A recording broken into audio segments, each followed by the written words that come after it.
Hare Krishna, Krishna Krishna, Hare Hare, Hare Rama, Rama Rama, Hare Hare. Hare Krishna, Krishna Krishna, Hare Hare, Hare Rama, Rama Rama. हरे कृष्णा। तो हमारा आज का अध्याय है अध्याय 6, उपाधियों एवं समस्याओं के पार। भगवान चैतन्य महाप्रभु की कृपा से कृष्ण भावनामृत की प्राप्ति सहज रूप से हो जाती है, लेकिन भगवान चैतन्य तथा उनकी शिष्य परंपरा का अनुग्रह जिनको मिल पाता है, ऐसे भाग्यशाली मनुष्य बहुत कम होते हैं। भागवत गीता के अनुसार मनुष्यानां सहस्रतेषु कश्चिद् यतति सिद्धये यत् तथापि सिद्धानां कश्चन न मा वेति तत्वतः। हजारों मनुष्य में से कोई एक सिद्धि के लिए प्रयत्न करता है, और जिन लोगों ने सिद्धि प्राप्त कर ली है, उनमें से कोई विरला ही मुझे तत्व से जानता है।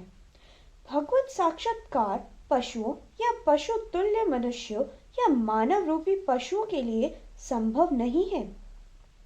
समकालीन सभ्यता बहुत कुछ पशुओं की सभा जैसी है, क्योंकि जैसे पहले बताया जा चुका है, यह पार्श्विक प्रवृत्तियों के आधार पर संचालित होती है। पक्षी तथा पशु भोर होते ही जग जाते हैं और भोजन तथा मैथुन की खोज में व्यस्त हो जाते हैं एवं अपनी अपनी आत्म रक्षा के लिए प्रयत्नशील रहते हैं। रात्रि में वे आश्रय खोजते हैं और भोर होते ही पुनः बीज तथा फल की खोज में वृक्षों की ओर उड़ जाते हैं। इसी प्रकार न्यूयॉर्क में लोगों के बड़े बड़े समूह एक द्वीप से दूसरे द्वीप की यात्रा जल नौकाओं से करते हैं या किसी सबवे की प्रतीक्षा करते रहते हैं, जिससे आजीविका की खोज के लिए वे अपने अपने कार्यालय जा सके। तो यह पशु जीवन की तुलना में किस तरह से प्रगति है। यद्यपि जल नौका तथा स्थानीय रेलगाड़ियां सदैव भीड़ से भरी रहती हैं और अनेक लोगों को जीविका के लिए 40-50 मील आना जाना पड़ता है, किंतु पक्षी भी एक वृक्ष से उड़कर दूसरे वृक्ष पर जाने के लिए स्वतंत्र रहते हैं। वास्तविक सभ्यता मनुष्य की पार्श्विक आवश्यकताओं को पूर्ण करने से ही संबंधित नहीं है, अपितु वह परम पिता परमेश्वर के साथ अपने संबंध को समझने में समर्थ बनाते हैं। मनुष्य ईश्वर के साथ अपने संबंध के बारे में किसी भी विधि से सीख सकता है, चाहे ईसाईयत के द्वारा या वैदिक साहित्य के द्वारा अथवा कुरान के माध्यम से, लेकिन प्रत्येक दशा में उसे सीखना तो आवश्यक ही है। कृष्ण भावनामृत आंदोलन का प्रयोजन ईसाइयों को हिंदू बनाना या हिंदुओं को ईसाई बनाना नहीं है, अपितु हर व्यक्ति को यह सूचित करना है कि मनुष्य का कर्तव्य क्या है और वह ईश्वर के साथ अपने संबंध को समझे। मनुष्य को इसे अवश्य सीखना चाहिए, अन्यथा वह पाशविक प्रवृत्तियों में प्रवृत्त होकर अपने स्वयं को व्यर्थ गवाता है। हमें कृष्ण या ईश्वर से प्रेम करने का प्रयत्न करना चाहिए। यदि किसी के पास कोई विधि है तो वह उसका अभ्यास करे, अन्यथा वह हमारे पास आकर इस विधि को सीख सकता है। उसे एक विधि का चुनाव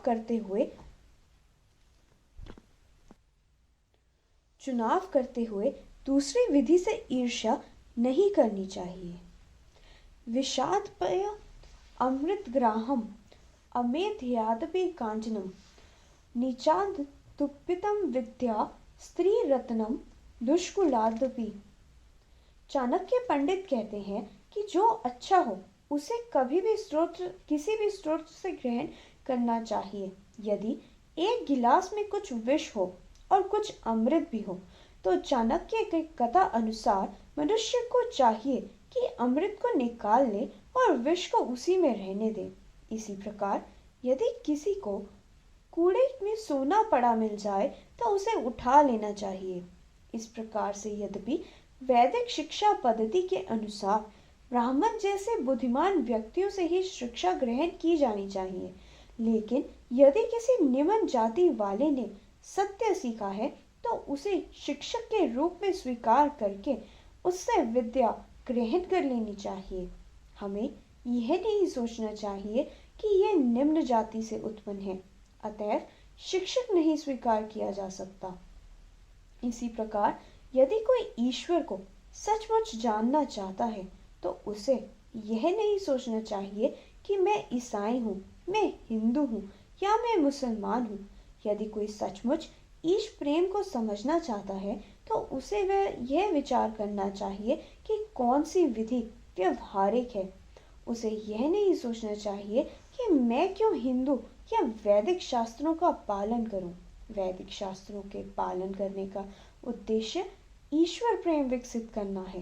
जब उच्च शिक्षा के लिए विद्यार्थी अमेरिका आते हैं तो वे यह विचार मन में नहीं लाते कि अध्यापक अमेरिकी है या जर्मन या किसी अन्य राष्ट्रीयता है।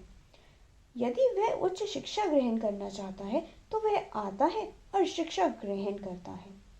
इसी प्रकार यदि कोई ईश्वर को समझने तथा उन तक पहुंचने की कोई प्रभावशाली विधि है, जिस प्रकार की कृष्ण भावनामृत विधि है, तो मनुष्य को चाहिए कि उसे ग्रहण कर ले। भक्ति की इस विधि को सभी लोग नहीं, अपितु जो बुद्धिमान तथा भाग्यशाली हैं, वे ही ग्रहण करते हैं और उनकी एकमात्र अभिलाषा कृष्ण की सेवा करने की रहती है। भक्तगण ब्रह्म मुहूर्त से लेकर रात्रि में देर तक कृष्ण की सेवा में लगे रहते हैं।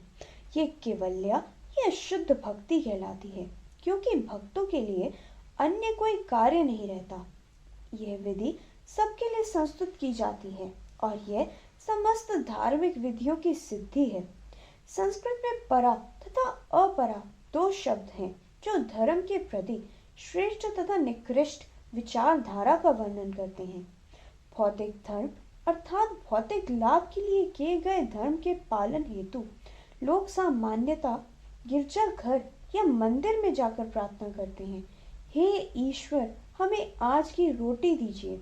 वास्तव में ऐसी याचना करने की जरूरत नहीं है, क्योंकि रोटी की व्यवस्था तो सबके लिए की गई है। यहाँ तक कि पक्षी तथा पशु गिरजाघर गए बिना और ईश्वर से मांगे बिना अपना भोजन प्राप्त करते हैं। इसी प्रकार हमें भी रोटी प्रदान की गई रहती है, चाहे हम गिरजाघर जाएं या नहीं। समस्या यह नहीं है क्योंकि सड़कों पर भूख के मारे कोई नहीं मर रहा होता। हमें एक भी पशु यहाँ तक कि चींटी भी भूख से मरती नहीं दिखती। भोजन तो है, हमें उसके लिए चिंता नहीं करनी चाहिए। यदि बुद्धि का उपयोग करना है तो कृष्ण या ईश्वर के लिए करना चाहिए। समय का यही सदुपयोग है। ईश्वर के राज्य में रोटी की कमी नहीं है। तस्यैव हेतो प्रयतेत कोविदो न लभ्यते यद ब्रह्म ताम उपर्यध। श्रीमद् भागवत का कथन है कि हमें उस वस्तु को प्राप्त करने का यत्न करना चाहिए जिसे हम पूरे ब्रह्मांड का विचरण करके भी प्राप्त नहीं कर सकते। वह क्या है? केवल्य भक्तया, विशुद्ध भक्ति। भगवान की व्यवस्था से इस ग्रह में पर्याप्त अन्न, भूमि तथा अन्न पैदा करने की व्यवस्था आदि है, लेकिन हमने वस्तुओं की ऐसी व्यवस्था कर रखी है कि विश्व के एक भाग में लोग भूखे मर रहे हैं तो दूसरे भाग में अनाज समुद्र में फेंका जा रहा है। वेदों का कथन है, एको बहुना यो विदधाति कमान। परम पुरुष अनेक जीवों को भोजन की पूर्ति कराते हैं। इस भौतिक संसार की कठिनाई यह है कि हम अपनी आवश्यकता से अधिक लेते हैं और इस तरह हम अपने लिए नई समस्याएं उत्पन्न कर लेते हैं। समस्याएं ऐसे मनुष्यों द्वारा उत्पन्न की जाती हैं जिनका मार्गदर्शन तथा कथित राजनीतिज्ञ करते हैं। प्रकृति या ईश्वर की विधि से हर वस्तु पूर्ण है। श्री ईशो उपनिषद के मतानुसार ओम पूर्णमद पूर्णमिदं पूर्णात् पूर्णमुदच्यते पूर्णस्य पूर्णमादाय पूर्णम् एवावशिष्यते। भगवान अखंड तथा पूर्ण है और इसी कारण उनसे उद्भूत सारी वस्तुएं यथा ये परिवर्तनशील जगत पूर्ण के रूप में सृजित है। पूर्ण से जो भी उत्पन्न होता है वह भी अपने में पूर्ण है। चूंकि परमेश्वर पूर्ण है, अतएव उनसे कितनी ही पूर्ण इकाइयां उद्भूत होने पर भी वे पूर्ण बने रहते हैं। श्री ईशो उपनिषद। ईश्वर पूर्ण है, उनकी सृष्टि पूर्ण है और उनकी व्यवस्था पूर्ण है, लेकिन हम सभी उत्पात मचाते रहते हैं। असली शिक्षा वह है जो लोगों को कृष्ण भावना भावित बनाती है, जिससे वे पृथ्वी के संसाधनों का समुचित उपयोग कर सकें और उत्पाद करना बंद कर दें। संयुक्त राष्ट्र संघ में प्रस्ताव पारित करके समस्याएं हल नहीं की जा सकती। मनुष्य को समस्याएं हल करने की वास्तविक विधि जाननी चाहिए। सुखदेव गोस्वामी कहते हैं कि केवल शुद्ध भक्ति के द्वारा जीवन की सारी समस्याएं हल की जा सकती हैं। ऐसे कौन कर सकता है?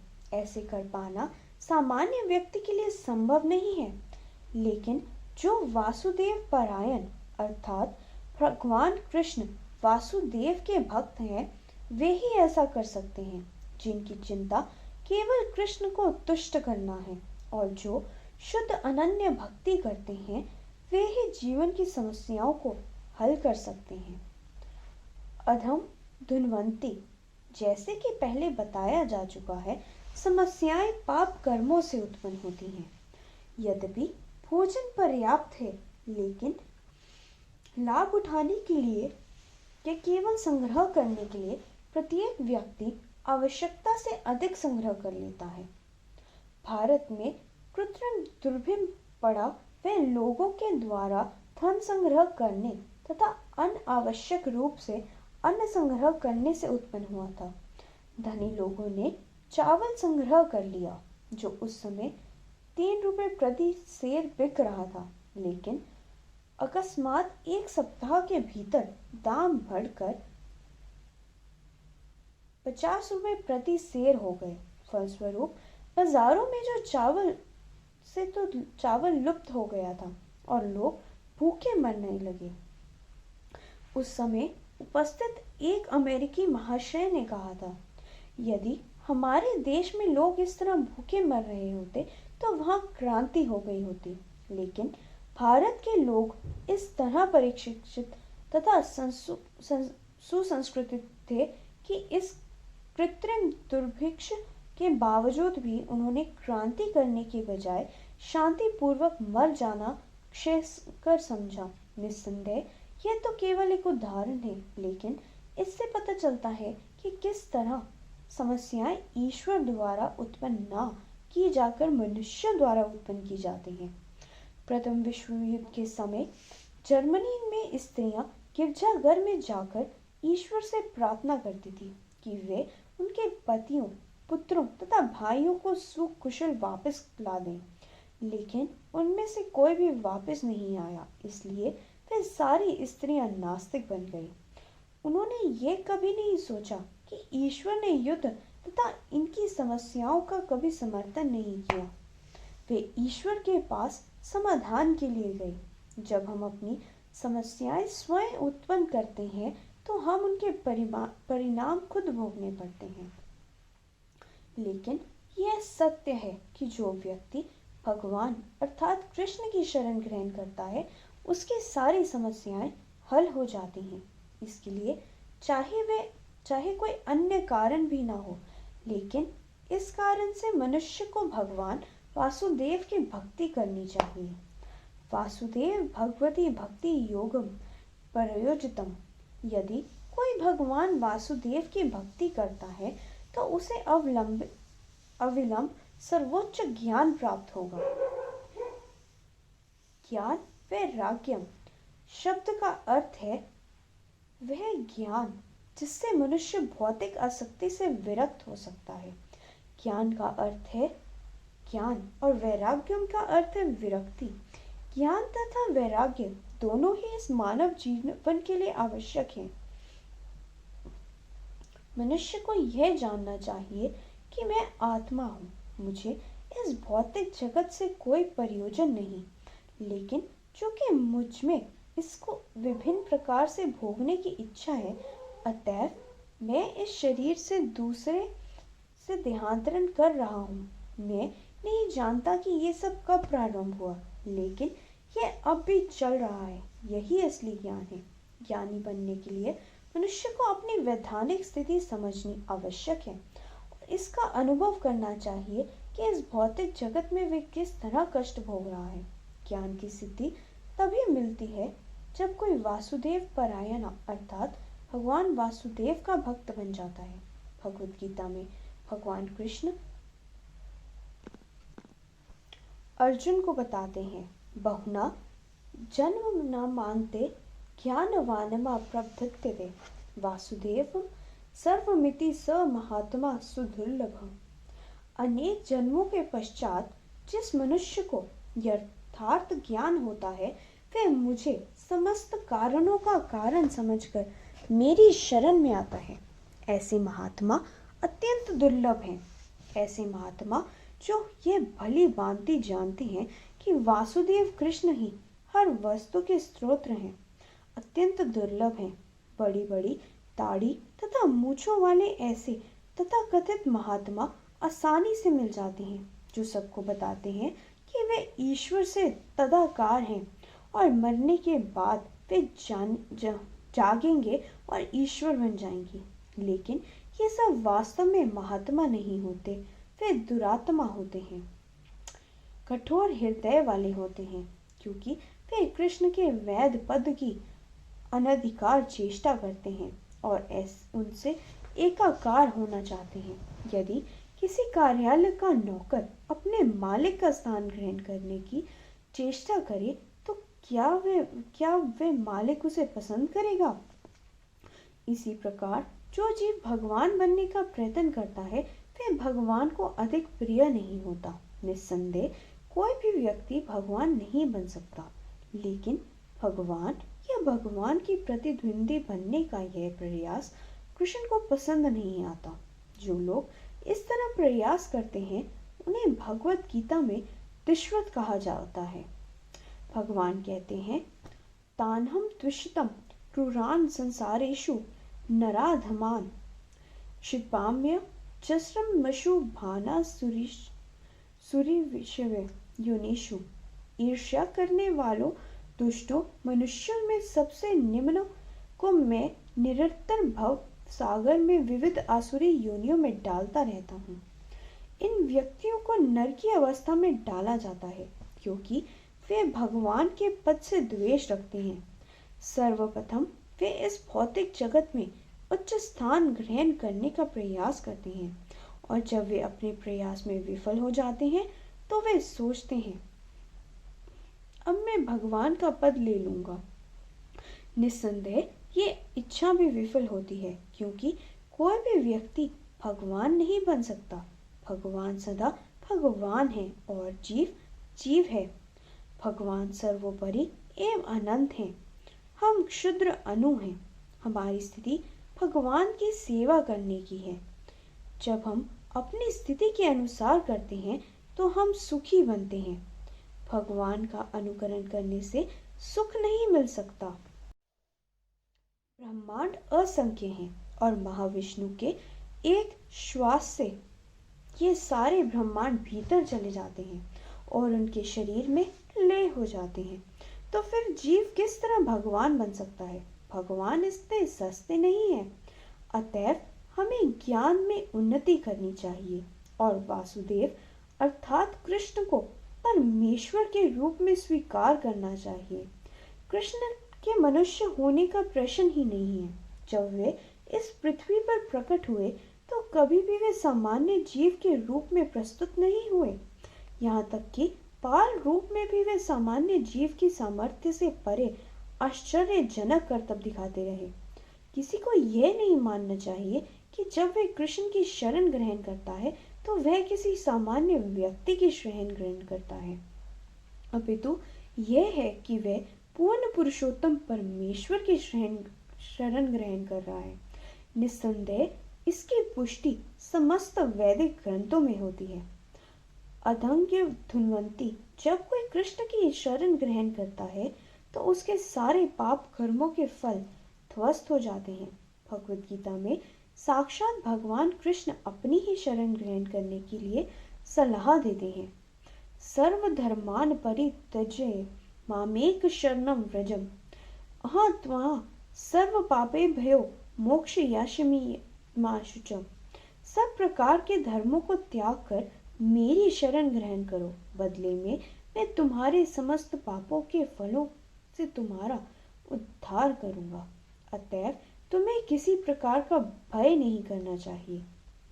अतएव जो मनुष्य भक्त है और जो केवल भक्तिमय सेवा में लगा रहता है वह तुरंत ही समस्त पाप कर्मों से मुक्त हो जाता है। कृष्ण की सेवा या कृष्ण भावनामृत कभी भी तर्क वितर्क की किसी भी मात्रा से प्राप्त नहीं किया जा सकता, अपितु उसे केवल कृष्ण के शुद्ध भक्त ही अकारण कृपा से प्राप्त किया जा सकता है। यह पतित जीवों पर दया भाव के कारण महात्माओं द्वारा अनुपम भेंट के रूप में उन्हें प्रदान किया जाता है। कहा जाता है कि कृष्ण की कृपा से मनुष्य को गुरु मिलते हैं और गुरु की कृपा से मनुष्य को कृष्ण मिलते हैं। यह सूर्य उदय के उपकार के समान है। रात्रि में घना अंधकार होता है, लेकिन प्रातः काल ज्यों ही सूर्य उदय होता है लाखों मील तक फैला अंधकार तुरंत दूर हो जाता है। उसी प्रकार से यदि हम कृष्ण रूपी सूर्य को अपने हृदयों में के भीतर उदय होने दें तो हमारी सारी समस्याएं हल हो जाएंगी। हरे कृष्णा।